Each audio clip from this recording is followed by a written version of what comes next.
Don't be afraid to think outside the box. And again, don't care what people are thinking about you. Again, since when does the lion care about the thoughts of the gazelle?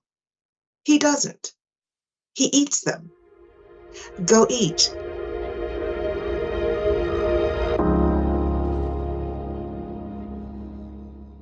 The artists have power in their hands, in that you really are playing on the emotion of the people.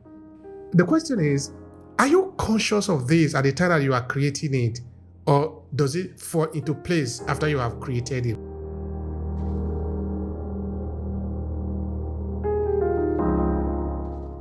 I don't want this to be a casual read. Even if you read it during the day, I still want to put something on your mind. I want, if you hear paper rustle, leaves blowing, I want you to look over your shoulder, be like, what that's what I want. I want you to feel a certain way. I want you to put yourself, go there, in your mind, go there.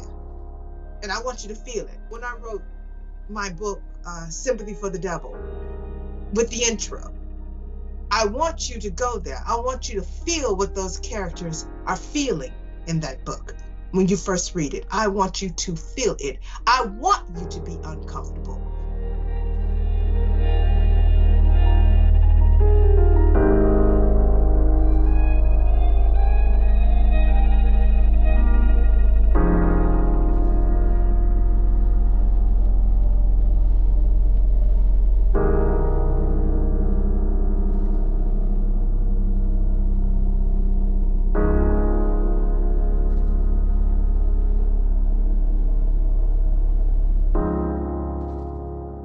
My name is Bernina M. Moore, and I am an author. I love to write stories, fictional stories. I like to create them. I love to use my imagination and the creativity that the good Lord has blessed me with, and I like to put it down on paper. That's lovely. That's lovely. Now, tell me, what sort of give you the inspiration to write? Where does your inspiration come from, if we might put it like that? I would say my inspiration comes from the good Lord. He inspires me. I do know that the craft of storytelling it's within my bloodline. I was told that my great grandmother was an excellent storyteller. She was just fascinating on my mother's side. They said the stories she would create. And even though I didn't really get a chance to know her, by the time I came along, she was very old and she had passed not too long afterwards. They said the stories she would create was just fascinating. And I guess it passed along to me. And my father is the one that really pushed that. He pushed my creativity and my storytelling. And he would tell me to just write it down. And you'd be surprised how people will enjoy it. And that's what I started doing. I remember reading a quote someone once said, if the story, something along the lines of, if you want to tell a story and if you want to know about a story and it hasn't been written, then write it. And that's what I do. I write the stories that I feel should be out there. I do. That's what I do. And I so enjoy doing it. That's lovely. So you are a fictional writer, which is very important now because you are using a lot of imagination. You are not like Yes. try to tell the story of a people who sort of maybe tell you something, then you retell it. You are actually imagining the story. You are bringing it from your imagination to life, which is really beautiful. But you said something about your grandmother that I love a lot. Did you manage to maybe do a kind of soul searching, like ask people about her? Since okay, you are a storyteller and she have also been a storyteller. She sort of have passed the torch light to you. More like, is there anything that you learned about her? I did ask. And I was told that she was just a great storyteller, her imagination, her creativity. They said how sometimes she would tell the same story in a sense, but turn it up, mash it up. and it would always have a different ending or a different outcome. And it was so fascinating, to hear her, because back then they really didn't have televisions. And so they would gather around her, and she would fascinate them with the stories she would tell. And it would, all the grandkids, and my grandmother, my mother, they loved it, because she was the town storyteller, in that community, in the Black community down south in Mississippi. She was known for it, and she captured the attention of everyone when she spoke, because her stories were so profound and they had all these morals to it, and people loved to hear her speak. That's lovely. That's really great. That's really great. That's really great. And okay, so which period are we talking about now? If we can sort of pin it down in history that you remember. Well, for my great grandmother, when she told stories, I believe it was right towards the end. They would, Black people had, in a sense, gotten their freedom. They had just gotten their freedom. They weren't free very long. They were not free very long. And it was around that time period. I know that. They were not free very long. And again, there were no televisions. Our people wasn't allowed to read. And those that could were limited. And so she told stories, again, to pass the time, to entertain the children. So when they came out from still doing their hard day's work, they ate, bathed, ate, sat down, and they listened to her. They listened to her speak, and she just enchanted them. She captured their attention, and she would create stories on the spot, and a lot of them had animals involved, and it just really got them going. And they would go to bed talking about it. That's what my grandmother would say. They would go to bed talking about it. And even the adults in the room would be like, wow, she really captured their attention. And I like that. And I thought that there were other storytellers since her in my family. I said, well, were there others? And they said, no, she was the only one that could do that. Out of all my great, uncles and aunts and stuff like that. And no, she was the only one. And it's amazing how it skipped generations. And it hit me, thank God. I'm very blessed to have it, to have that ability. And it hit me, and I'm very grateful. I like to think that I'm a descendant of the gentleman that was in the Bible, where he took his friend to go be healed by our Lord and Savior Jesus Christ. And it was a long line waiting to be healed. And so he thought he was the friend that thought to come through the roof, to come through the ceiling. And I actually touch upon that in my latest book, The Nocturnal Tales of Harold's Daughter. He actually came through the roof, and they lowered his friend down to be healed by our Lord and Savior Jesus Christ. And it's one of those things where I took that story, and I loved it so much because, again, I like to think I'm descendant of the guy who thought to come through the roof. And I wrote about it in Nocturnal Tales. And I won't tell you how it ends, but hopefully those who see this will get a chance to read it and enjoy it, because I did put a slight twist to it. That's lovely. Anyway, we are coming to that just now. We're coming to your book just now. And I'm still like, sort of interested in those things that you may mention of before, but they are important for me. Mm-hmm. You see, here in Obehi Podcast, we actually pay a lot of attention to storytelling, because we believe it's a centerpiece to everything that we are and we do and we represent in the world. Because yes, story frame our sense of reference. It gives us what we should even think about and all of that, what we are and where we are coming from.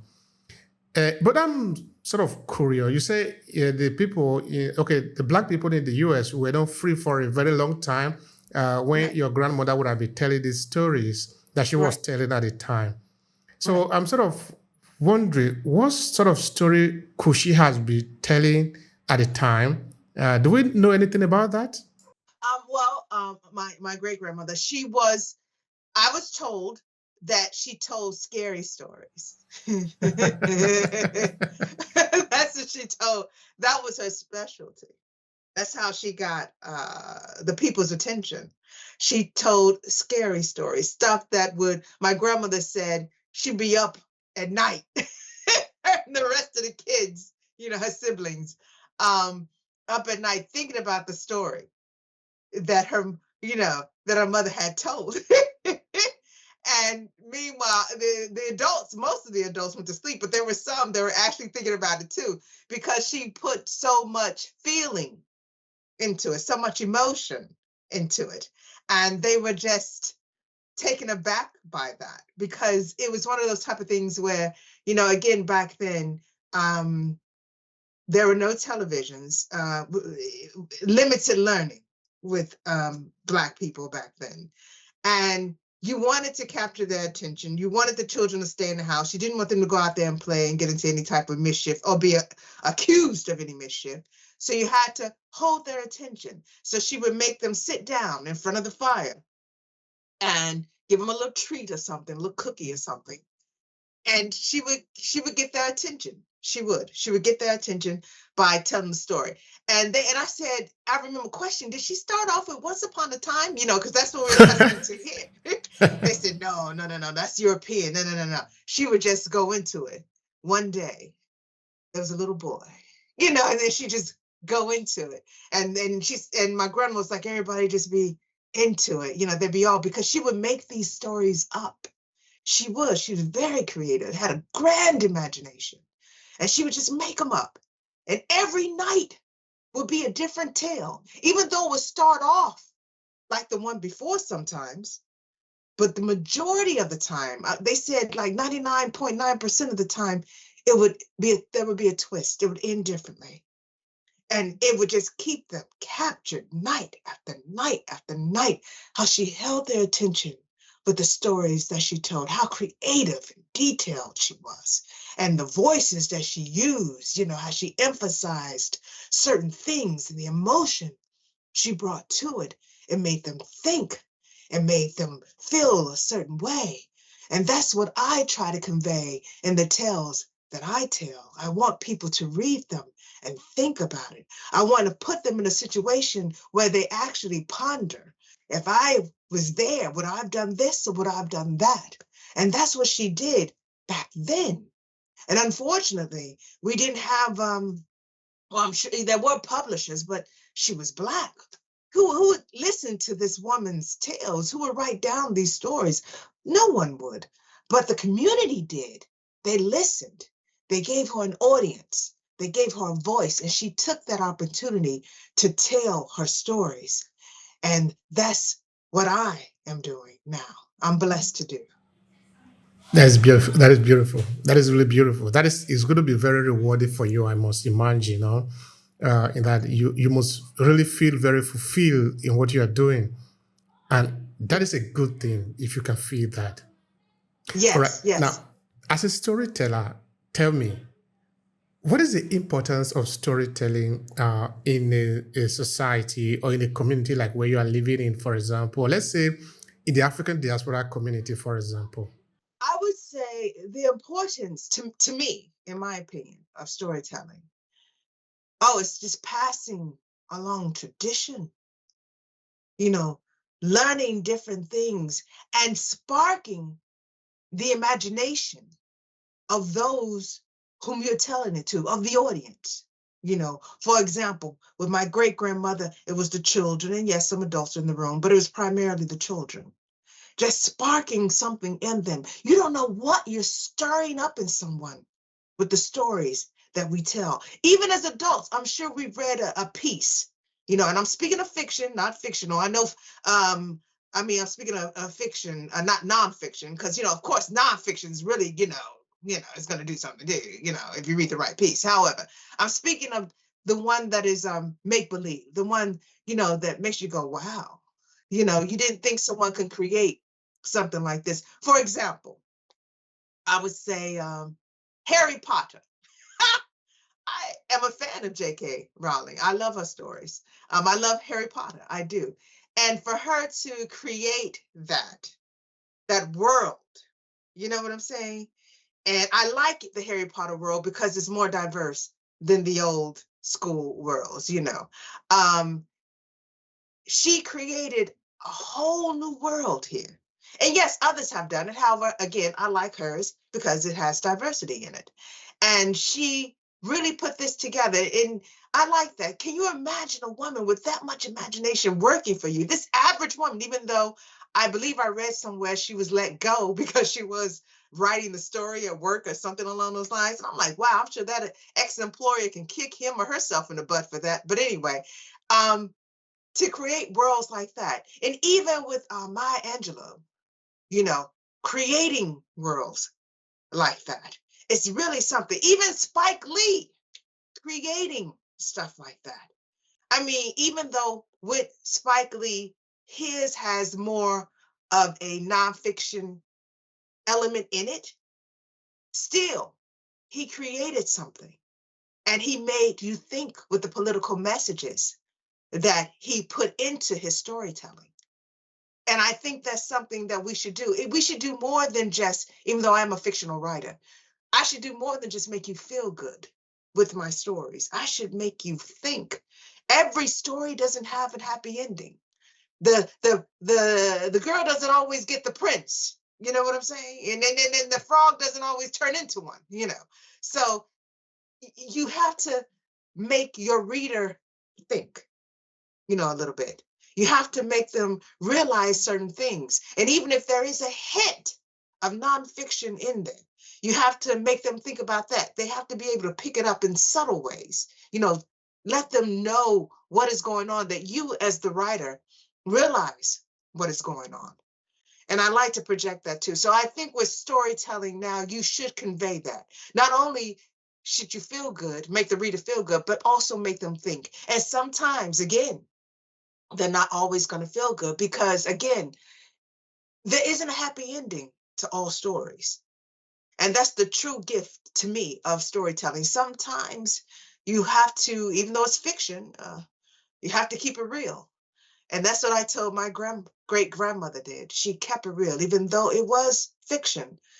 There were not happy endings all the time. You know, the rabbit didn't always escape from the wolf and things like that. So it's stuff we have to remember because we can't apply them to our real life. All right, now let's talk a little bit about your new book. Tell the people what this book is about. Then, of course, in the course of the conversation, we're going to come back to it, where we look at maybe some element of the storytelling that make it interesting. Tell me about this new book.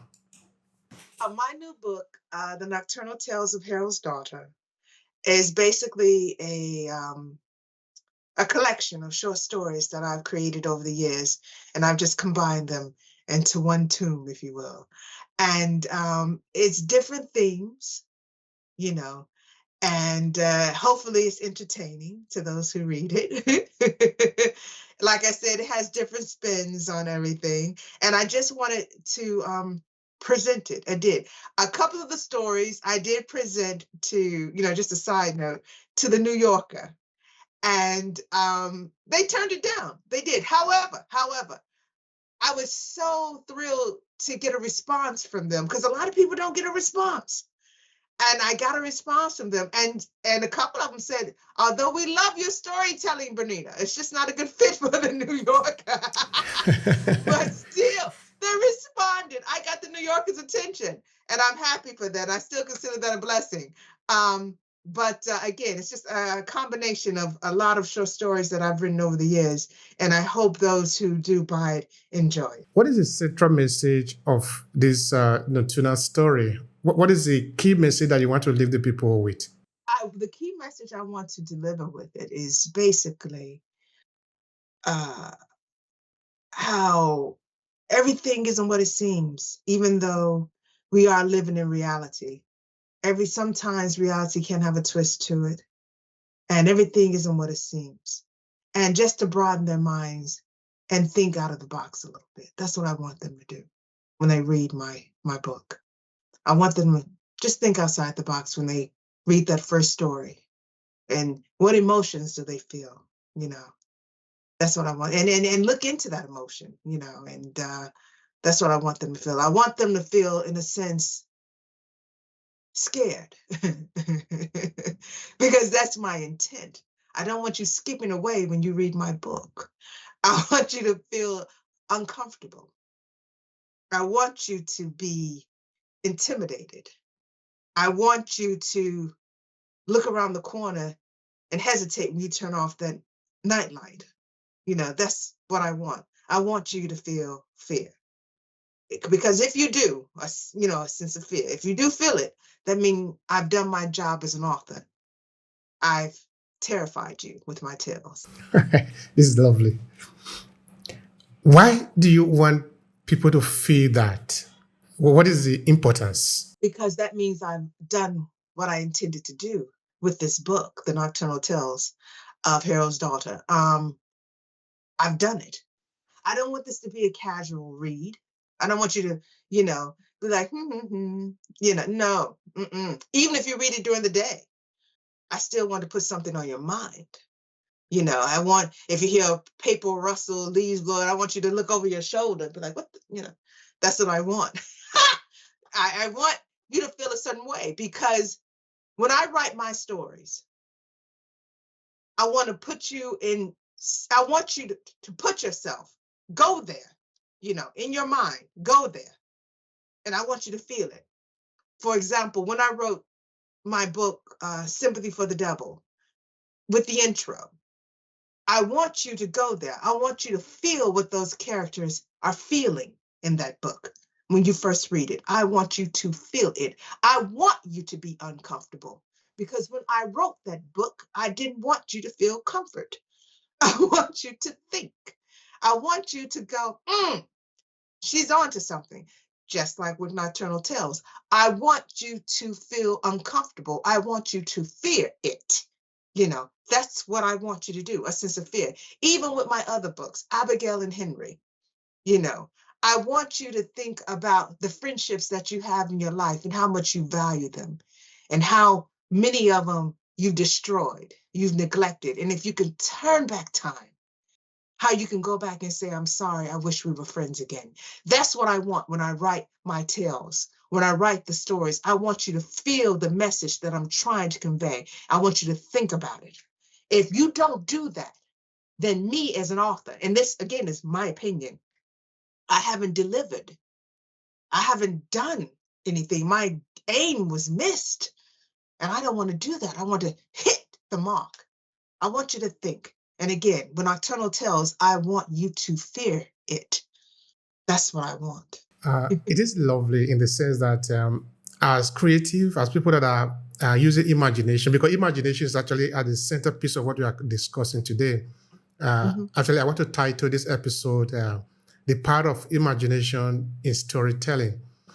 Because you are telling, so you made mention of your great-grandmother before, who was using a lot of imagination in her storytelling. That is one of the beauty of oral narrative or oral narration, which is different from written narrative. Because if you are doing written narrative, you need to stick to what the letters on the book or the paper, that is what you're going to stick to. But if you are doing oral narrative now or oral narration, you're going to take the story, elaborate on it, and then I think oral narration is actually the true story, in the sense that you are really metabolizing everything and you are taking people to the journey. And even in the written narrative, you are going to have to employ a lot of oral narration in it. Otherwise, people are going to just remain on the surface. But I'm also very happy that you stick to the idea that you want people to feel something. And I think this is what it should be. All right, let me say this. When we go to the movie, if you and I go to the movie, we both know that what is happening in the movie, except maybe we are watching a documentary, that movie is a lie. It never happened like that. But the creator of the movie, whether it is Spike Lee or whoever have created that movie, want you to feel something. At the point in the movie, he wants you to cry. Mhm. If you don't cry, then the creator of the movie has failed, at least as far as the objective of that scene is concerned. At the point in the movie, he wants you to laugh. If instead of laughing, you are feeling fearful, you are afraid, it means he has not succeeded. So I think it is really important what you said there, that you really want them to feel this, and that is your intention, and they must feel this. You know, Yeah, you're yeah, right. go on. In the movie, The Color Purple, the book written by Alice Walker. In the movie, there's a scene where Shug Avery is performing outside, with her friends, and she hears the church, in the foreground. She hears it in the distance, and they're singing a church song saying, "God is trying to tell you something," you know. And she hears it because that's the church she used to attend. Her father's the pastor of that church.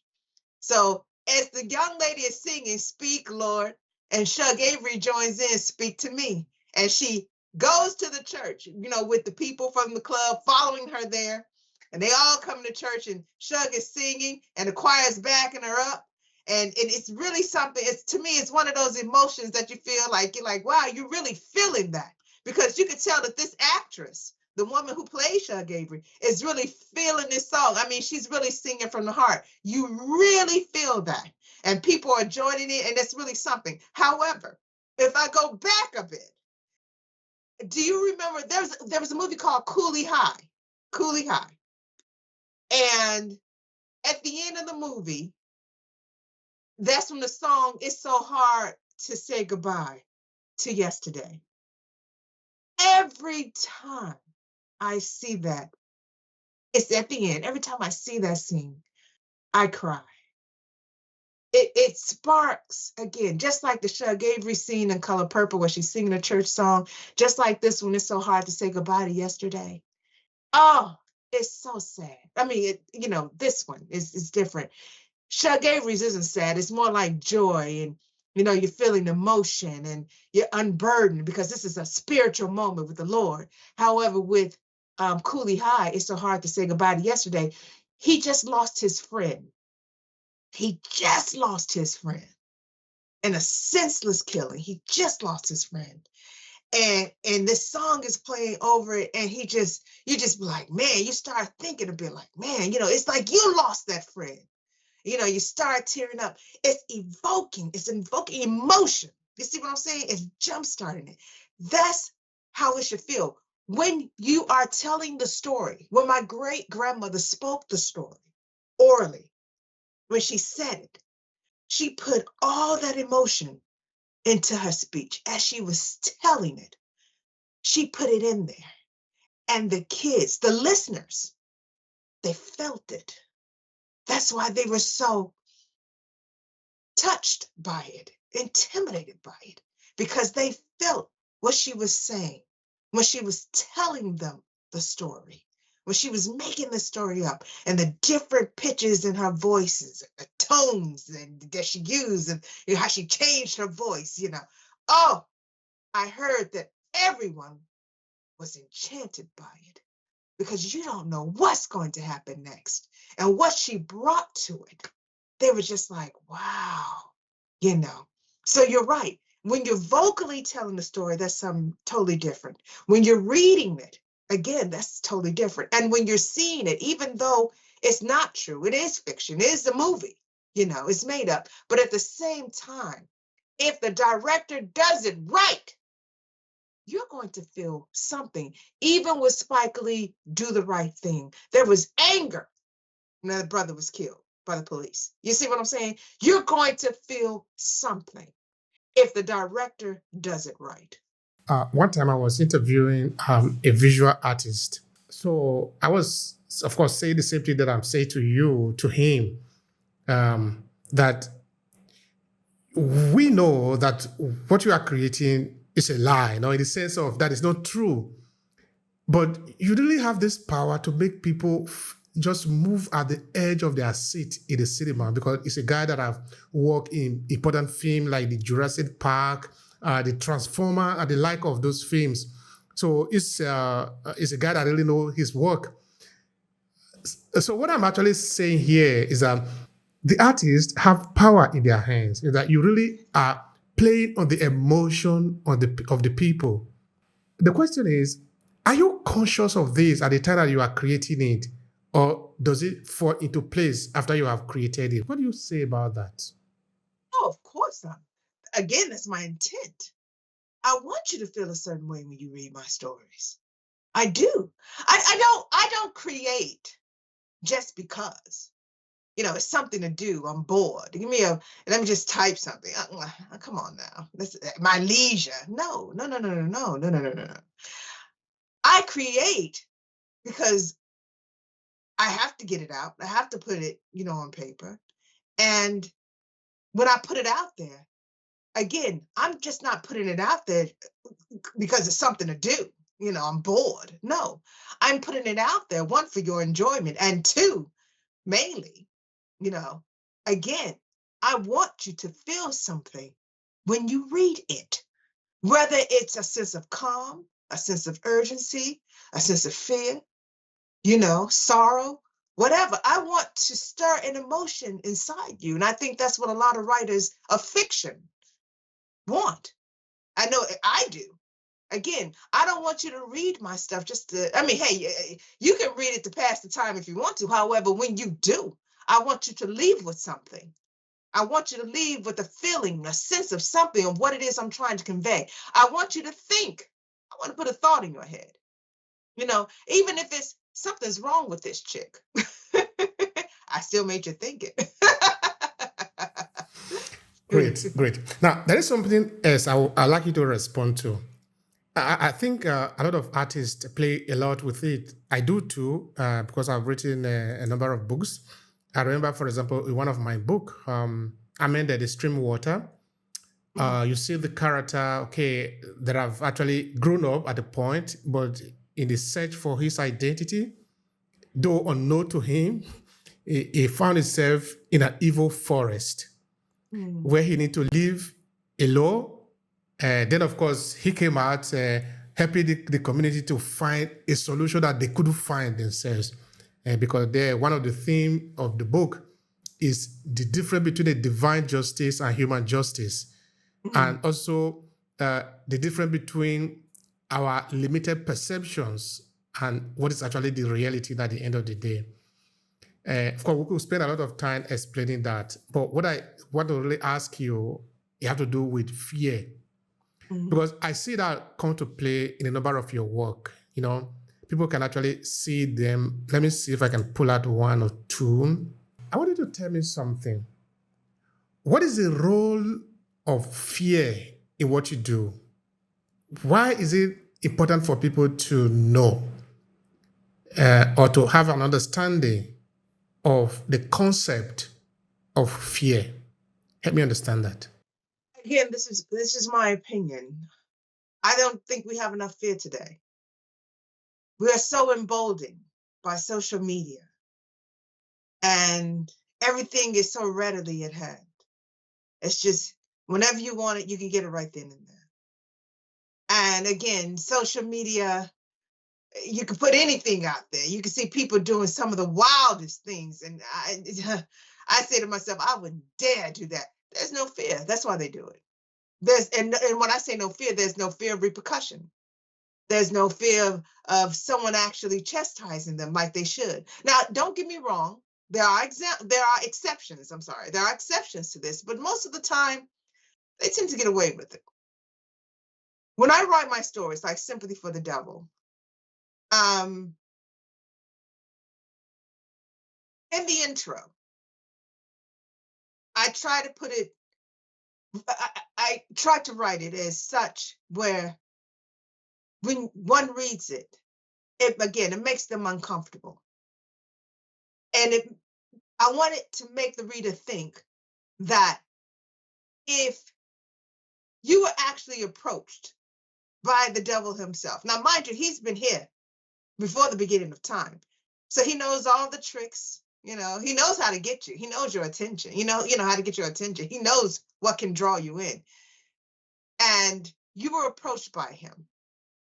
And to be in his servitude, and you can get whatever you want, including to live forever.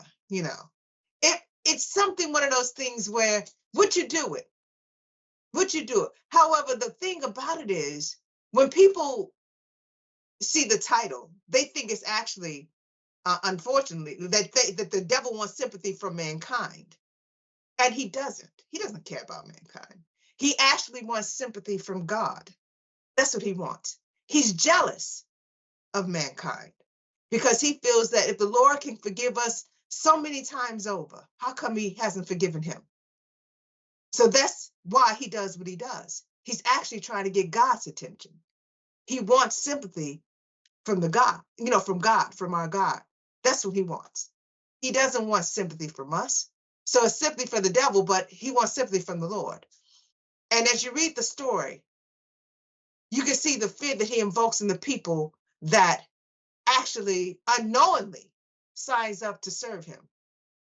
And in order to make it the way it is, you have to write him up the way he is. Do some devilish things in there in my writing. I have to do things that will make you uncomfortable. I have to write things so it won't be an easy read for you. But in my opinion, when you're dealing with the devil on the subject, it shouldn't be easy because he's a complicated person. Even though we know his goal, it's still a complicated entity to deal with. And I think that I believe that fear accomplishes this goal. Again, when you read that story and Nocturnal Tales, and even a little bit of Abigail and Henry, fear is the driving force. It should hold your attention. And again, it should make you think about the choices that you make in your life, especially with sympathy for the devil. It should just really have you pondering over some of your life choices. Because again, if we can turn back time, would we make those same choices? Would we do it all over again? Unfortunately, we can't turn back time. So your decision is what you have to live with. This is not the Avengers where you get the Infinity Stones and you can, turn back time. It is what it is, And with that being known, fear should really make you think, but it also drives our decisions. That is powerful. And that is really very important. But I wanted to spend a few seconds there again. One time I was actually observing, because I've always observed, to be really honest, I'll be very observant, even when I was a little child growing up in Nigeria. So I was looking at the forest. Well, the concept of forest also will come out in a lot of couple of my work. Like I just said, there was a guy who found himself in the evil forest.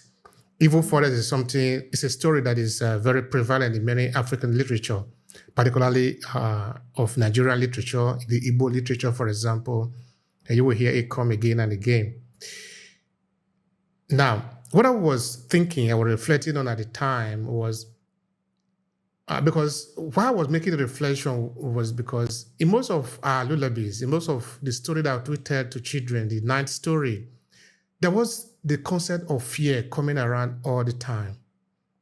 The story of monsters, for example. In Esa, which is where I'm coming from in Nigeria, a monster is actually said to be called Odudu. That is the name that we know of a monster. This monster, we can even sort of imagine how it would be, because the way that it is told to you, you really literally see fear. It terrorizes in you. So that when you hear the name Odudu, you will be scared. Now, Odudu now is used to put you in control, in the sense that maybe, for example, your parents are telling you this is what you have to do. If you don't do that, the night Odudu is going to come. You don't want Odudu to come now. You want to do something that your parents is going to tell you, oh, Odudu is not coming. Whether it is real or it is not real is actually beside the point. What we are saying is, why are we always having it? Because if we go to ancient uh, literature, like maybe ancient Egyptian literature, ancient Greek literature, we will still see the concept of fear coming in again and again. For example, of fear of the monster in the water, the monsters that are living in the cave, if you live near the cave, the monsters that are living in the mountains, in the forest, sort of scare people, no? So my reflection was, is it possible that we are afraid of getting lost? That the society is thinking that if you don't have this concept, because you see, this concept is sold in us at an early age, so that when we grow up, we don't even have a minimal doubt about that. We are controlled by it. So my feeling or my thinking was, is it because the society doesn't want people to just run away or just get disappear? Because you don't know what you don't know. Like maybe, for example, if you are the one that live near the cave, you enter into the cave. Now you don't know what is inside the cave. So maybe when you get there, something is going to happen to you. Nobody have seen it before. Therefore, you are told of this story, which which stop you from going there. If the monster is the monster of the forest, it might be that maybe they don't want you to just get into this forest and disappear. Maybe the animal will kill you inside the forest. So for this reason, you are told a story that sort of set a boundary for you. So that as you move, you walk into the forest, you remember, something could happen to you. So you look for a way to twist yourself back to where you are coming from. Okay, that might be just the literary sense of it in a very elementary part, but we can actually explore it to be even look at it spiritually in a deeper sense. So I'm trying to sort of ask your opinion here. What do you think? Why do you think this story of fear is very prevalent across human culture, as it were? Because across human culture, actually, it is really very prevalent. I think that when those stories were told to children, it was more so to protect them so they wouldn't wander off. If you live near a forest, a cave in the mountains, whatever the case may be, you told these stories to children. So again, so they won't venture there and get hurt or get lost, or both. That's why. However, as adults, some of us, again, have vivid imaginations and we remember those stories from childhood. And it still sticks with us, although we know there's no Bigfoot out there or Grindel in the cave, Still, there may be a bear in that cave, you know what I'm saying? Or a bear in that forest that can really do some damage to us. So we still keep this in mind. With fear, it stops us again from doing certain things. Yes, again, we know there are no monsters out there. Well, not, fictional ones, but there are some real ones that can, again, do us harm.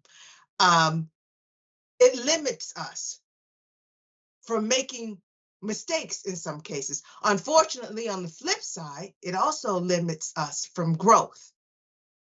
We're afraid to take that next step because we are afraid of the unknown. So there's a pro and a con to fear. On one hand, it protects us. On the other hand, it holds us back. You see what I'm saying? So in order to overcome it, sometimes we just have to go in that cave or go in that forest to see if those monsters are real, or take that next step just to see what will happen. Because we don't want to live our lives with woulda, coulda, shoulda, oughta, mighta, didn't. So go ahead and go forward. It is around us, fear, again. And sometimes it's the company we keep, the little birdie chirping in your ear. Don't do it, don't do it, don't do it, for whatever reason, or go ahead, go ahead, go ahead. Eventually, it comes down to us. How much are we willing to risk? That's the fear too. How much are we willing to risk to find out if our fears are real? And in storytelling, sometimes you see that, in the theme. How much are they willing to do? How far are they willing to go? Just to see what they can do or to prove a point. Or, like you said, with the monster in the forest, don't do this.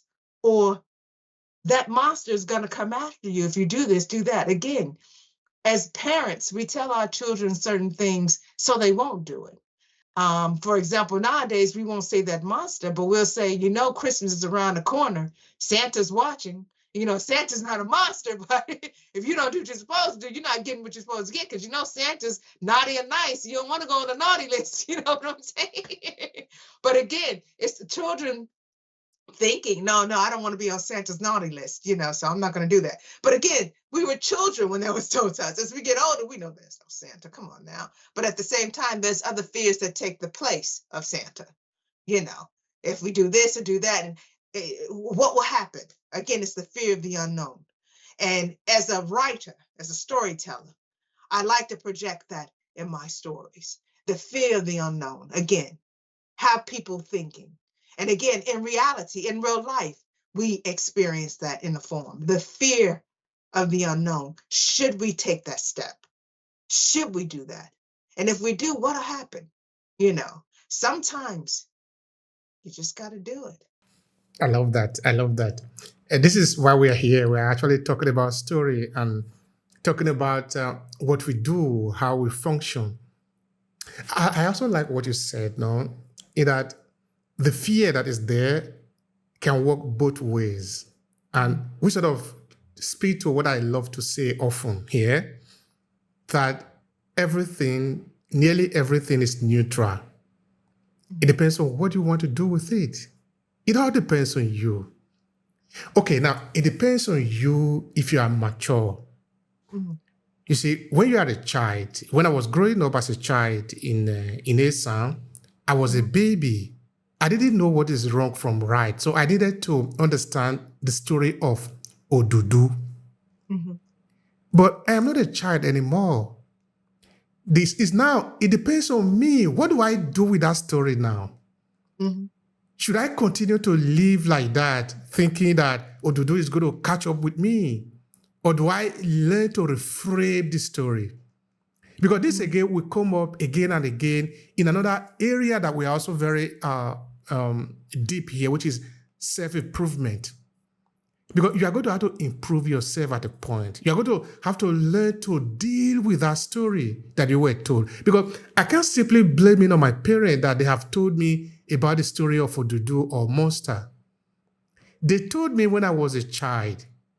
They told me so that I could understand the importance of bearing, of balance, of life, of death. Because if they don't tell me that story, I could literally see a car running. I would just run onto it, don't understand that there is a consequences. You know what will happen? I could die. Mm-hmm. You see, I think we need to take the time to take action. Or maybe, let's put it this way. We should be able to take calculated risk. That we should be able to mature and take risk and then hold ourselves accountable for that. Like, you were told that there are monsters in the cave, and you said something important there. The best way to know is to go to the cave. But of course, we don't tell children to go to the cave because they are children. As an adult, you want to overcome your fear. So face it. The fear is in the water. As a child, you cannot do that because you cannot swim. You see, but as an adult, you should have learned how to swim.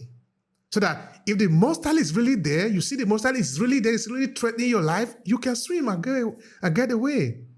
But if you don't even tempt it at all, try to find out if the monster is there, you will grow up as an adult, but thinking like a child.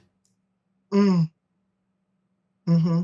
Mm-hmm. I think what you said there is important, that the best way to put our monster to test is to face it. I agree. Yes. I want you to tell me something about the power of imagination. And I think Albert Einstein said that imagination is more important than knowledge or something like that. I don't know if I get it correctly, but I think it was around that. Albert Einstein was talking about the importance or the power of imagination. Mm. And like I said, I am titling this episode as The Power of Imagination in Storytelling. What is the power of imagination in your work? I would say the power of imagination in my work. The power. Well, being able to think outside the box, to write about something that people are afraid to write about or haven't written about. I want to ensure that when I present a new story, or it could be a story that's similar with a different point of view, a different angle, like, for example, sympathy. I don't believe there's stories out there like that. I could be wrong. Please forgive me. Pardon my ignorance if there are. But I don't believe there's stories out there like that. Even in my short story collection with the Nocturnal Tales of Harold's Daughter, I don't believe that there's stories out there like that. And that's the power, being able to present stories that haven't been written yet or told in that way. And that's what I like, being different, being the unexpected. That's the power, being something that no one has ever seen before. That's what I like. And when people find out that I am a Black author, the first thing they think I'm writing about are relationships. That's what they think, something like that. And I'm like, what? Oh, you're writing about a man and a woman, having, they're going through some trouble and this and that and that. No. Or writing about things that are going on in society from a fictional point of view, even though it does have a hint of nonfiction in it. No, my things are different. They are. They have monsters in them. And they look at me and they go, what? And I like that because you don't expect that from me. There are not that many African-American fiction writers that write about monsters. It's not that many of us. And I like that because I think we're an untapped market. We're different. We're the unexpected. And that's what I like. That's the power of imagination, being different, being the unexpected. That's exactly what I am. Thank you so much for that. You see, yesterday we did audio room on LinkedIn. Actually, we do it every week. We do 1 week we do about African diaspora storytelling. The week after that, we will do business storytelling. And we do this every week. So yesterday's conversation was about how to attract and retain your ideal client through the power of storytelling. And I think you are striking a chord around that now, that you want to be different. We are not afraid to be different.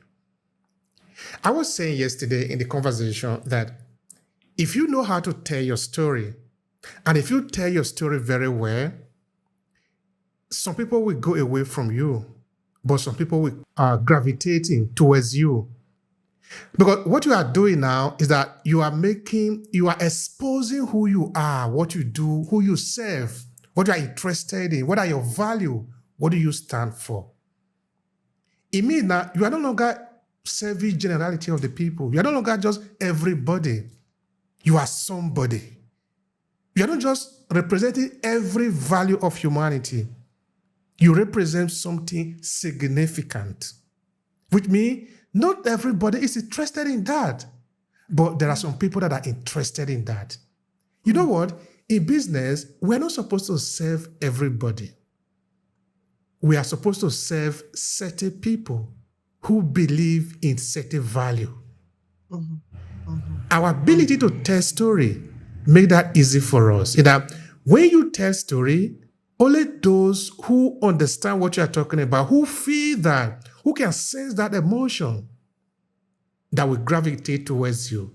Now, can you imagine that when the film Transformer was released, not everybody will go to the cinema because Transformer, that style of film is not for everybody. You see, maybe the other day there will be a film about romance. Not everybody will go to that movie too because not everybody is reasoning like that.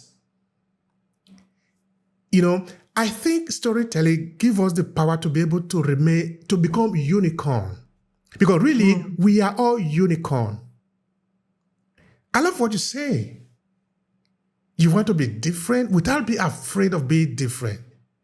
That is the best way. Yes, yes. Why would you want to be like everyone else? Why would you want to be the expected? Why? And why would you care what people think? Since when does the lion care about the thoughts of the gazelle?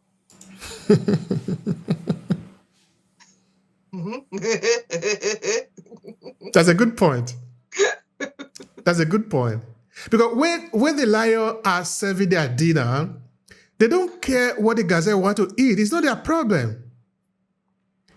You can't come to today there are over 5 billion people on the internet. You can't simply say that I am serving all of you.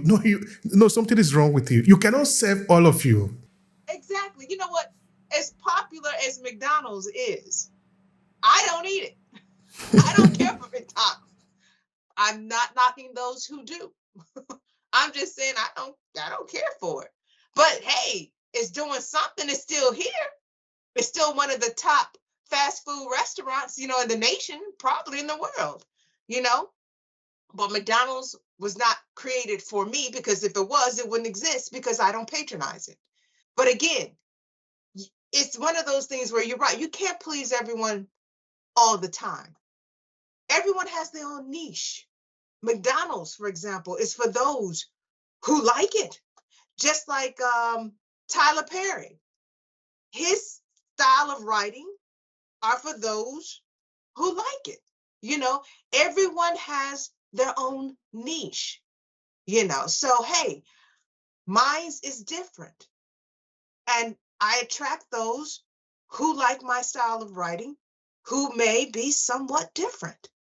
And that's okay. There's nothing wrong with that. There's nothing wrong with that. I mean, hey, you're right. We can't please everyone all the time, and everyone isn't for everybody. So it is what it is. I believe that if we are courageous enough to stand by that, then we will be really doing a service to humanity.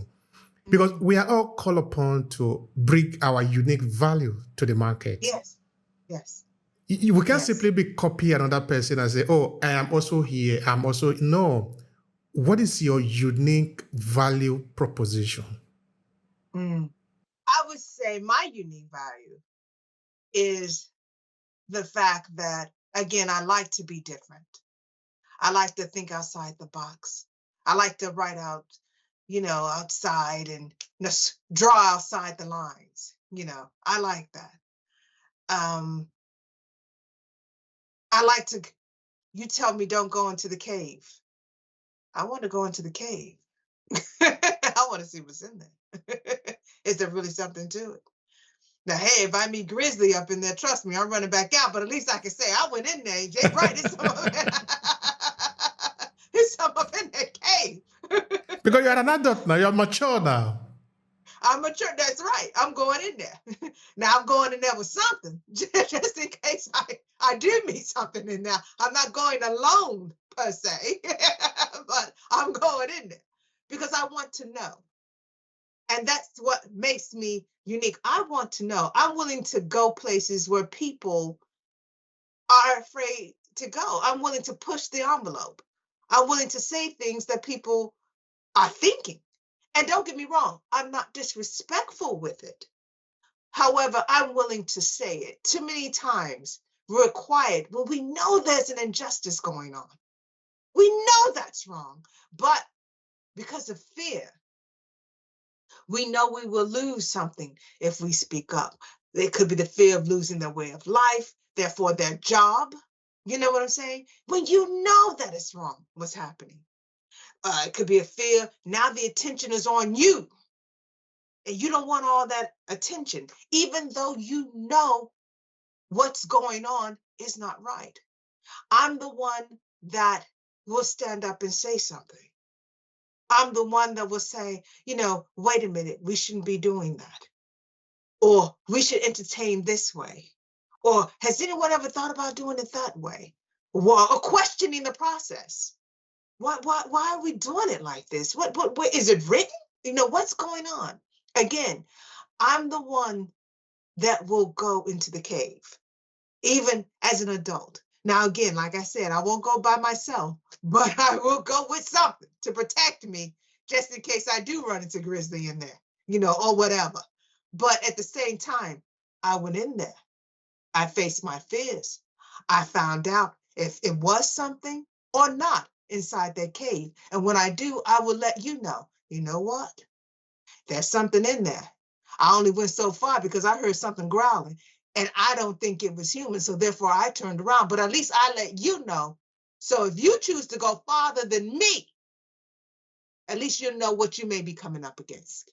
That's what makes me unique. Thank you so much for that. Now, what is inspiring you in your work? What is making you think in your work as a writer, as a storyteller, as somebody who is bold enough to be herself? A lot of people are not themselves, and it's unfortunate. You see, this is the only time you have to be here right now. Why are you pretending to be somebody else? Why don't show up the way you are? I think this is the error a lot of people are making. But you are bold enough to show up the way you are and say it the way you know it. This is worth celebrating.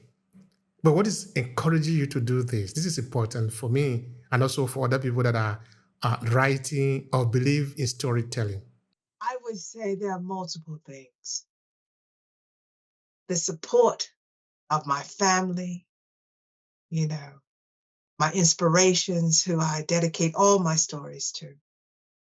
Even though my father is no longer here, I think about as a child how he pushed me along, how he encouraged my imagination. And even though I didn't know my great-grandmother, I think about how just hearing of the stories she told from the different generations within my family, how she is here also, with me. And also, last, but very important, I thank God for blessing me with the imagination and the creativity that he's bestowed upon me. Because it is with him all things are possible, and it is with him I am getting it done. All right. Now, one more question I want to ask you about this imagination. I want to repeat again. Imagination is power. Yes. Now, imagination. How do we explain that to somebody? Now, How would I explain? okay. Go on. How would I explain imagination to someone?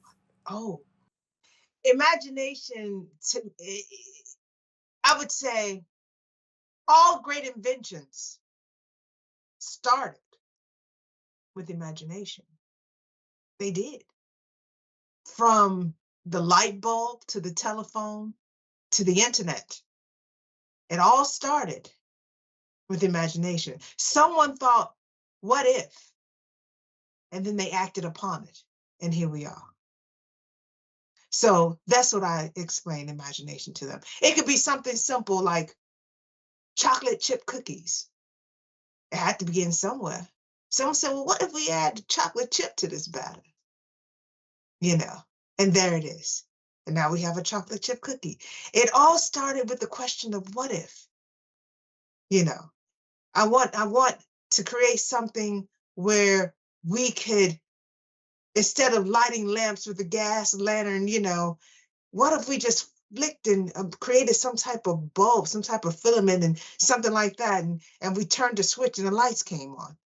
It all started with an idea, thinking outside the box, doing something that others never thought of or pursued. That's what imagination is. That's what it is. That's how I would describe it. Pursuing that what if thought to take us to the next level, to show what you can do. That's what I would say imagination is. Mixed with creativity. Invention mixed with creativity is imagination. I appreciate that. Now, how can people? Okay, I know that I was already sharing the book on Amazon, but it's still good enough. How can people find your work? How can people get a copy of it so that they can buy? This is important. Please spend some time on that. They would go to Amazon or just Google my name, Bernina M. Moore, and my books should come up, or put my name in Amazon, Bernina M. Moore, and they will see a list of my works. All right. Now, what would be your final thought here to conclude the conversation that we have had today? We have talked about the power of imagination in your creative work or in your storytelling, as it were. And of course, you also had the time to talk about your recent work. Please let the people know your final take here. My final take? Buy my books. No, I'm joking. But that is fair. That is fair enough. I would say, don't be afraid to be yourself. Don't be afraid to think outside the box. And again, don't care what people are thinking about you. Again, since when does the lion care about the thoughts of the gazelle? He doesn't. He eats them. Go eat. Thank you so much for that. I appreciate you. I appreciate your boldness and you showing up the way you are. This is what we should be doing here and all the time. Thank you so much, sister. Thank you for the sharing. Thank you.